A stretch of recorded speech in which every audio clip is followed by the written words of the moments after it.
King Nagarjuna 2 సినిమాలతో సందడి చేయడానికి సిద్ధంగా ఉన్నారు. 'కుబేరా' జూన్ 20న, 'కూలీ' ఆగస్ట్ 14న విడుదల కానున్నాయి.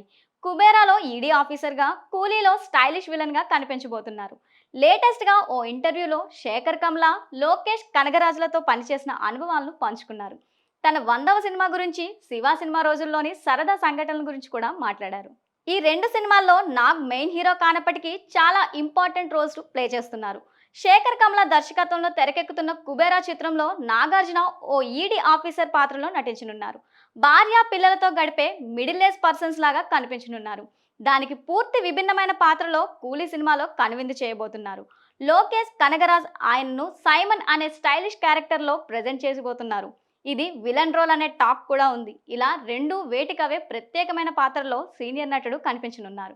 'కుబేరా' ప్రమోషన్స్లో భాగంగా బాలీవుడ్ మీడియాకి ఇచ్చిన ఇంటర్వ్యూలో నాగ్ మాట్లాడుతూ sensible director Shekhar Kammula, mass action film maker Lokesh కనగరాజుల మధ్య డిఫరెన్స్ ఏంటనేది వివరించారు. 'కుబేరాలో' ఏదైనా సీన్ చేస్తున్నప్పుడు శేఖర్ కమ్ల వచ్చి మీరు హీరోలా నడుస్తున్నారు, కొంచెం మామూలుగా నడవండి అని అనేవారంట.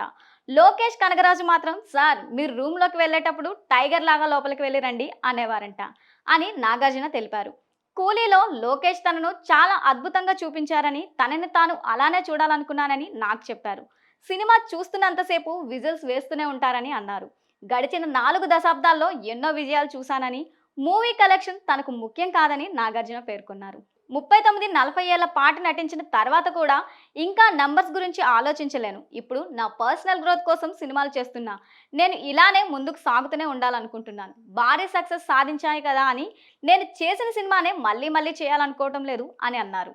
నాగార్జున తన కెరియర్లో 100వ సినిమాకి చేరువైన సంగతి తెలిసిందే. చాలా రోజులుగా వార్తల్లో నిలుస్తున్న ఈ మైల్ స్టోన్ మూవీ గురించి కూడా ఆయన మాట్లాడారు. అలానే ఎటువంటి అనుభవం లేని రామ్ గోపాల్ వర్మతో 'శివ' మూవీ షూటింగ్ చేస్తున్నప్పుడు జరిగిన కొన్ని ఫన్నీ ఇన్సిడెంట్స్ కూడా పంచుకున్నారు. ప్రస్తుతానికి ఈ ఇంటర్వ్యూ ప్రోమో మాత్రమే రిలీజ్ అయింది. ఫుల్ ఇంటర్వ్యూ వస్తే నాగ్ ఇంకా ఎలాంటి ఆసక్తికరమైన విషయాలు వెల్లడించారనేది తెలుస్తుంది.